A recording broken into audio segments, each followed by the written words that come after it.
반갑습니다. PSLab의 송은식입니다. 품질 전문가 과정 실험 계획들 중 완전 요인 설계 제2강 플랜에 대해서 알아보겠습니다. 네, 첫 번째 시간은 이제 용어 정의인데요. 본론에 들어가기에 앞서서 미리 예습할 사항들이 좀 있습니다. 본 인터넷 강좌의 확증적 자료 분석 9강 분산 분석에 응용하고요. 또 확증적 자료 분석 11강 실험 계획의 응용, 이 두 가지가 이론적 근거를 제공하고 있습니다.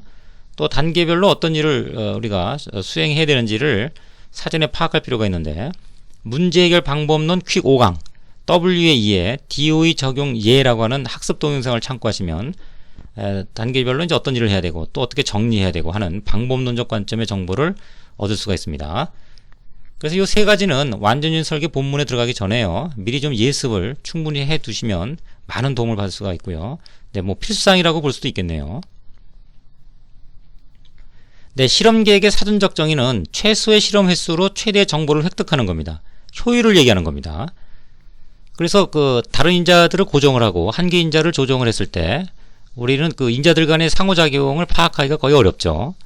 그래서 이와 같은 실험을 통해서 우리가 Y의 결론을 얻었는데 그것이 목표에 미달한다 그러면 실험을 다시 해야 됩니다.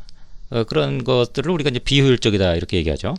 그래서 완전 요인 설계는 한 방에 끝낸다, 뭐 이렇게 뭐 요약할 수가 있겠습니다. 그래서 효율적이다.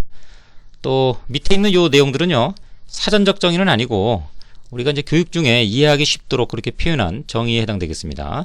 그래서 설계를 잘해야 되고 분석도 잘해야 되고요, 최적화를 이루어야 되죠. 그래서 최적화라고 하는 거는 이제 X들의 최적 조건, 정확한 값을 찾아주는 겁니다. 모델을 통해서 정확한 값을 찾아주고, 그러면 이제 고객이 요구하는 Y 값을 우리가 획득할 수가 있죠. 자, 그러려면 분석적 역량을 가지고 그 역량을 바탕으로 분석을 또 잘해야 되고요. 또 계획을 잘 수립을 해야 되겠죠. 그래서 여기서 얘기하는 계획이라고 하는 건 협의의 계획은 아닙니다. 협의라고 하는 건 단순히 설계표를 만들어서 그대로 실험을 해서 Y값을 얻는 이런 과정이 아니고 광의의 실험 계획 디자인을 얘기를 합니다. 광의라고 하는 건 예를 들면 어떤 날짜별로 해야 되고, 또 기간은 어떻게 되고요, 또 어떤 설비를 쓰고 어떤 공간에서 하고 누가 참여를 하고 각각의 역할은 무엇이고, 또 예측하기 어려운 그런 여러가지 외적 영향들, 이런 것도 미리 좀 대비를 하는 거죠. 또 X와 Y 관계와 직선 관계를 우리가 보통 규명하게 되는데 X와 Y 관계가 결론에서 곡률 관계면 어떻게 되느냐, 그랬을 때 대처 방법, 순차 실험, 연결 실험을 해야겠죠, RSM으로. 자, 이런 것까지도 전부 고려한 것을 광의의 실험 계획을 얘기를 합니다. 또 실험 계획에서 일반적으로 표현하는 그림을 이제 많이 이와 같은 그림을 보게 되는데, X와 Y의 관계, 모델을 정립을 하죠. 그래서 고객이 요구하는 Y값에 대한 X값들을 찾아주는 게 완전 요인 설계라 그러면, 우리가 잡음 요인까지를 포함해서 실험을 하게 되면 이전 강의에서 제가 언급해 드렸던 다구치 방법이 되겠죠. 자, 지금은 X와 Y의 관계만을 제어 가능한 인자하고 Y의 관계만을 규정하는 완전 요인 설계를 설명하고 있습니다. 네, 세부적으로 이제 자주 거론되는 용어들입니다. 본 용어는 한국통계학회 통계학 용어 대조표를 근거하고 있어요. 그런데 사전적 정의는 없고요, 우리말을 영문으로 바꾸고 영문을 우리말로 바꾸는 그 정도의 정보만을 제공하고 있습니다. 또 전체 용어들을 포함하고 있지는 않아요. 그래서 약간의 좀 조작이 좀 필요합니다. 그래서 모수 요인 이런 것들은 포함되어 있지만 별량 요인 이런 것들은 이제 포함이 안 돼 있어요. 그러면 랜덤, 그 다음에 모수 요인의 요인, 뭐 이런 것들을 좀 조합을 해서 별량 요인이라고 하는 자주 쓰는 용어를 좀 만들 필요가 있었습니다. 그건 좀 참고를 해주시면 될 것 같고요. 자, 그래서 Y라고 하는 것은 반응 변수 이렇게 얘기하죠. 뭐 일반적으로 출력값 뭐 이런 식으로 표현해도 큰 무리는 없겠습니다. Y값은 이제 연속 변수, 강도, 내구도, 점도 이런 걸 얘기하죠. 범주형 변수는 이제 명목 적도, 순서나 우열의 어떤 의미는 없죠. 또 yes, no, 분량, 양품, 이진 자료, 또 1등, 2등, 3등 순서가 있는 이런 등급 순서 척도를 얘기를 합니다. 자, 그런데 이런 이제 범주형 변수의 Y 값들은 주로 로지스틱 회귀 분석이라고 하는 방식으로 모델링을 하죠. 그래서 실험 계획에서는 연속 변수의 내용들을 얘기를 합니다. 또 요인은 주로 이제 인자라는 표현을 많이 쓰죠. 요인도 이제 연속 변수가 있고요, 범주형 변수가 있습니다. 범주형은 담당자도 하나의 인자로 볼 수 있어요. 그럼 수준은 A, B, 뭐 홍길동 뭐 아무개 이런 식으로 2개의 수준 뭐 이런 식으로 담당자 자체도 하나의 범주형 변수 실험에 포함시킬 수 있는 요인으로 볼 수가 있겠습니다. 또 요인은 크게 이제 모수 요인과 변량 요인으로 구분도 합니다. 모수 요인은 우리가 일반적으로 쓰는 이런 온도나 압력 이런 인자들을 얘기를 하고요. 변량 요인은 예를 들어 3일을 우리가 실험을 해야 됩니다. 그럼 날짜별로 맑았다 흐렸다 이렇게 영향을 줄 수가 있겠죠. Y에. 그런데 이것은 의미는 없어요. 기술적 의미는 없어요. 그래서 이건 적절하게 영향이 있다 그러면 수학적으로 좀 처리할 뭐 후처리 작업이 좀 필요하겠죠. 네, 이런 것들은 이제 변량요인이라고 그럽니다. 그다음에 이제 모델은 이제 X와 Y의 관계를 이제 규명한 그런 수학적 관계, 수학적 어떤 항등 관계를 얘기를 하죠. 수준이라고 하는 것은 선택한 그 인자의 각 정해진 값들이죠. 온도다 그러면 이제 20도씨, 40도씨 2개 수준을 얘기합니다. 또 아까 담당자 A, B 이렇게 되면 이제 담당자 A, B, A와 B가 이제 수준이 되겠죠. 범주형도 뭐 남성, 여성 이렇게 성별이 인자라 그러면 남성, 여성 이것이 2개의 수준이 되겠습니다. 다음은 이제 트리트먼트 컨비네이션 처리 조합인데요. 이것은 온도가 20도, 40도에서 실험을 하고요. 압력이 1기압, 3기압이면 온도 20에 압력 1기압, 온도 20에 압력 3기압, 온도 40에 압력 1기압, 온도 40에 압력 3기압 뭐 이런 식으로 조합이 가능하죠. 네, 그래서 이것은 4개의 처리 조합이 존재하는 그런 실험이 되겠네요. 그 다음에 온도 2수준, 뭐 습도 3수준 이런 식으로 뭐 압력 3수준이다 이렇게 되면 전체 실험 수는 얼마인가? 그러면 수준들의 곱이 전체 처리 조합이 만들어지죠. 그래서 18번의 실험이 존재하게 됩니다. 실험 수를 계산할 때 쓰는 방식이죠. 또 주요과라고 하는 건 이제 인자별로 Y에 미치는 영향을 이제 수치로 값으로 표현된 값을 얘기합니다. 주요과. 또 교작용은 이제 두 인자 간의 상호작용을 얘기하는데 교작용 효과 그러면은 두 인자 간의 상호작용을 통해서 Y에 미치는 어떤 수치적인 값 그것을 이제 교작용 효과 이렇게 얘기합니다. 네, 그래서 우리가 단계별로 실험을 우리가 진행을 이제 하게 되는데요. 먼저 문제의 정의. 내가 이걸 왜 해야 되는 거냐 이거죠. 어떤 이유 때문에. 그래서 그 문제를 이제 극복하려고 하는 것이 이제 목표가 나오는 계기가 되죠. 그래서 정확한 헬리콥터를 제작하는 거다. 근데 정확한이라는 건 굉장히 모호하죠. 그래서 무엇을 의미하는지 좀 구체적으로 표현할 필요가 있겠습니다. 채운 시간을 뭐 오래 유지한다든가 아니면 뭐 특정 어떤 고장률을 낮춘다든가 자, 그런 것들이 기존의 우리 내부 프로세스 분석을 통해서 드러나겠죠? 그것이 이제 문제가 되고 극복할 문제로 목표가 설정되는 뭐 이런 과정으로 전개되겠습니다. 그 다음에 이제 목적과 목표인데요. 목적은 이제 기술하는 내용이고요. 목표는 이제 정확한 숫자로 얘기하는 거죠. 그래서 오래 채용시키는 것이 목적이라 그러면 어느 정도 값으로 가야 되느냐. low specification limit. 네. 3.5초 밑으로는 안 된다. 이거죠. 그리고 4.2초. 를 달성해야 된다. 뭐 이런 식으로 목표를 설정할 수가 있겠습니다. 반응 변수는 이제 채공 시간, 얼마나 오래 버텨내느냐 공중에 초 단위로 하겠다. 뭐 이런 것들이 정립이 될 수가 있겠어요. 그런데 뭐 요 내용들은 뭐 읽어보시면 충분히 납득할 만한 내용들이고요. MSA라고 하는 거, Measurement System Analysis. 이것은 Y 값을 동일한 현상은 동일한 값으로 누가 측정하든지 나와줘야 된다는 얘기죠. 그래서 측정 시스템 문제는 굉장히 실질적인 프로세스 케이퍼빌리티와 연계되기 때문에 직접적인 관계가 있기 때문에 반드시 이건 고려를 해야 된다. 이거 시간을 재면은 시간을 재는 것에 대한 어떤 변동사항이 없어야 된다는 거죠. 사람에 따라서 또는 반복 측정에 따라서. 그래서 반드시 MSA가 규정 내에 들어온 상태에서 이후 과정이 전개돼야 됩니다. 자, 이 부분에 대해서는 확증적 자료 분석 MSA에 관련된 동영상을 참고하시면 바로 필요 정보를 얻을 수가 있습니다. 네, 다음은 이제 요인 선정인데요. 요인 선정은 일반적으로 문제 해결 방법론에서는 애널라이즈에서 Y에 영향을 줄 수 있는 인자들을 우리가 찾아주죠. 통계적이든 아니면 정성적 어떤 분석을 통해서든. 네, 그래서 요인은 우리가 이제 일반적으로 연구원이나 또는 기술직에 있는 분들은 대부분 잘 파악하고 있는 그런 대상이 되기도 합니다. 파악이 잘 안 된 경우는 이제 특성 요인도 이런 걸 통해서 간단하게 또 우리가 찾아내고 또 멀티보팅을 통해서 최종 선정하는 뭐 이런 과정으로도 전개될 수가 있습니다. 자, 이런 내용도 동영상 그 인터넷 강좌에 있는 문제 해결 방법론 퀵 제5강 네, DOEA 적용을 좀 참고하시면 내용 이해를 좀 하실 수가 있습니다. 그 외에 뭐 정량적으로 분석한다든가 전문가 의견 등 그 정성적 분석을 통해서 우리가 인자들을 대상을 선정할 수가 있겠습니다. 뭐 거기에는 연속형, 범주형 이런 것들이 포함될 수 있고요. 또 모수 요인, 또 별량 요인으로 구분할 수도 있다고 앞에서 설명을 드렸었습니다. 자, 다음은 이제 수준인데 이건 조금 고려할 내용들이 포함이 좀 되어 있습니다. 보통 이제 이 수준으로 실험을 하게 됩니다. 이 수준이라고 하는 것은 온도 같은 경우는 이제 20도, 40도 이런 식으로 얘기하는 거죠.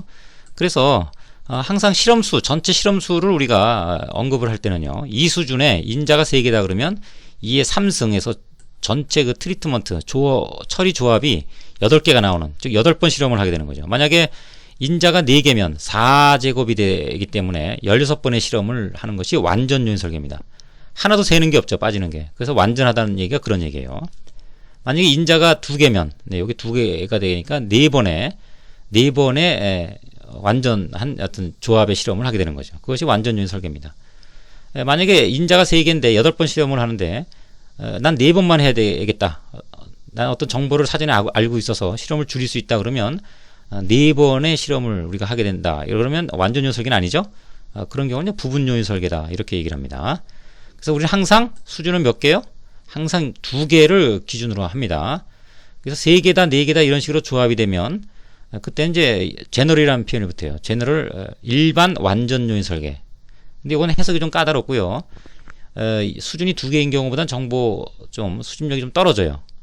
그래서 통상적으로 우리가 실험 계획한다, 완전 요인 설계한다, 부분 요인 설계한다 그러면 수준은 2개를 가지고 합니다. 자, 뭐 그 정도는 뭐 항상 우리가 사용하는 방식이기 때문에 알아두시면 될 것 같고요.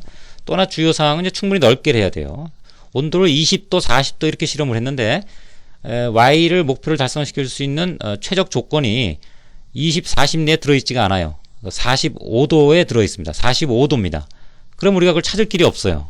실험의 어떤 내용은 20과 40도에서만 이루어졌기 때문에요. 그래서 충분히 좀 넓게 해야 되는데 주의할 거는 그 넓혔는데 뭐 20도, 100도씩 이런 식으로 넓히면 좋겠지만 그것이 실험 과정 중에 조합을 통해서 뭐 폭발을 한다든가 뭐 불가한 Y값을 얻게 된다든가 이런 식으로 전개된다면 또 곤란하겠죠. 그래서 넓게 하되 실현 가능한 범위 이내라고 하는 또 제약 조건이 붙습니다. 그런데 현재 프로세스 범위는 벗어날 수가 있어요. 우리가 관리하는 수준이 20도, 40도 과거 데이터를 쭉 보니까 최소가 20이고 맥스가 이제 최대가 40이었단 말이죠. 그런데 실제적으로 그 안에서 우리가 요구하는 Y값을 늘 못 얻고 있었을 수도 있습니다. 그런 것들을 염두하면 실험에서는 조금 온도를 현재 상태에서 좀 벗어나게 하는 것은 가능하다. 그렇지만 실현 가능해야 된다는 제한 조건을 염두에 두시면 될 것 같습니다. 네. 자, 넘어갑니다.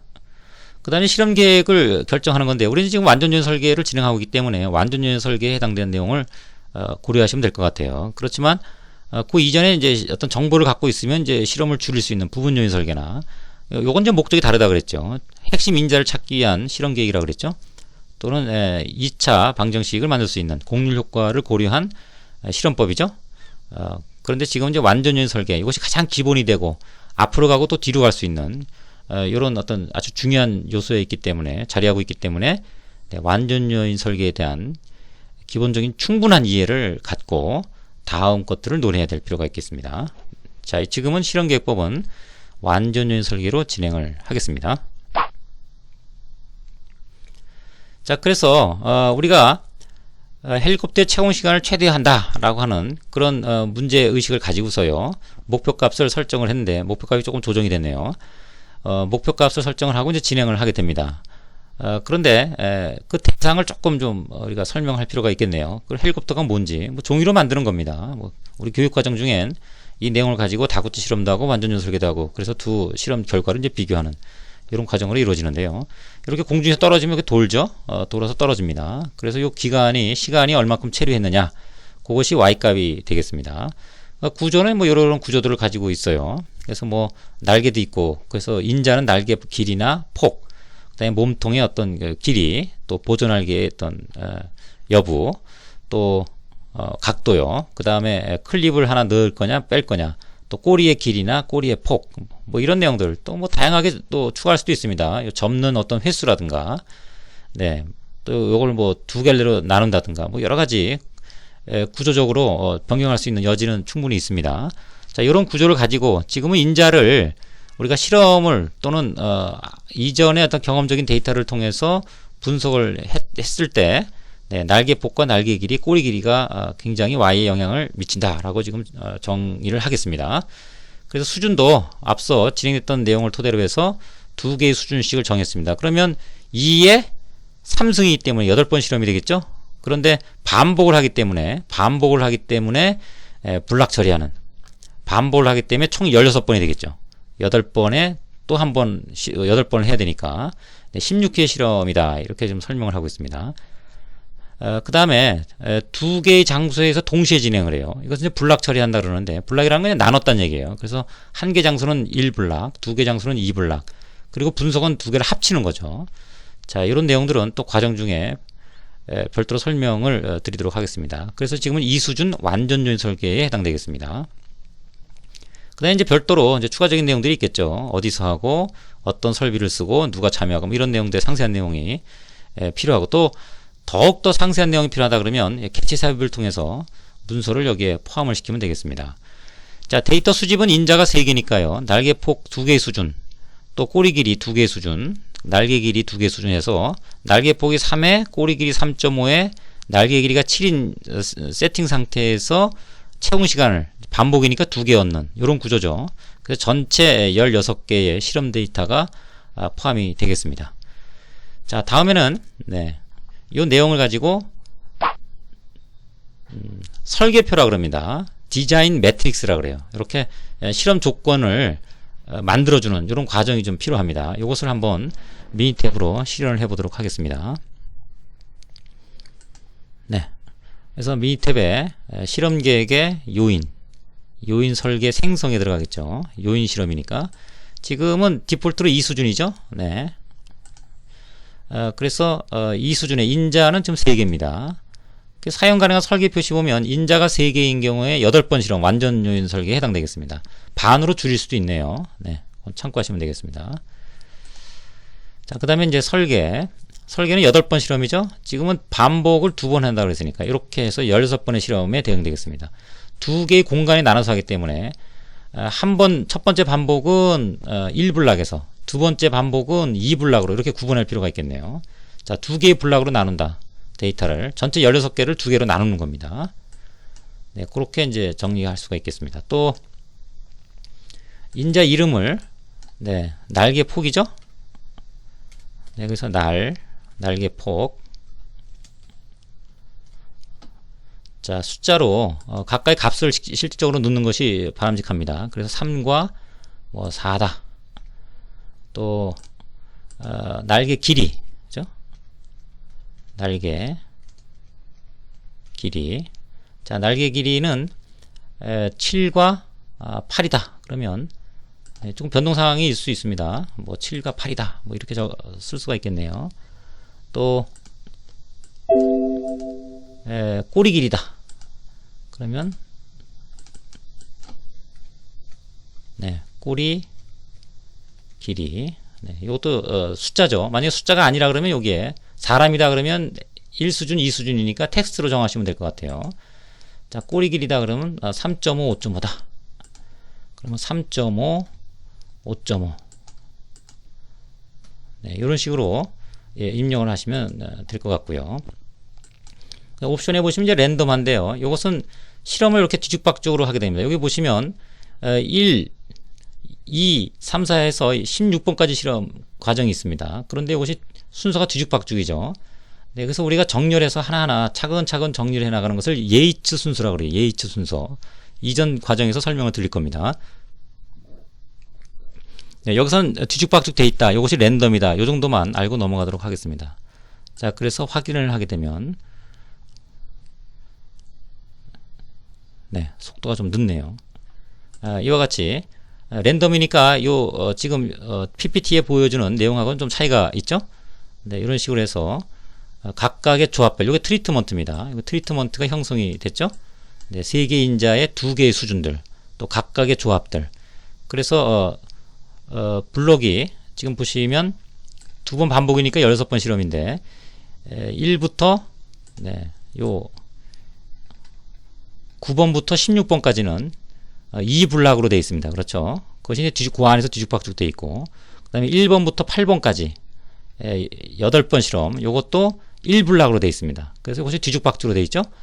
그래서 1블락은 A라는 장소에서, 2블락은 B라는 장소에서 Y값을 넣는 거죠. Y값은 여기에 이제 채공시간, 이런 식으로 표현해주면 되겠죠. 그래서 Y값이 조합별로, 이 조합별로 Y값을 얻어서 여기다 기록을 하면 실험이 완료가 되겠습니다. 그러면 분석이라는 과정으로 연결되겠죠.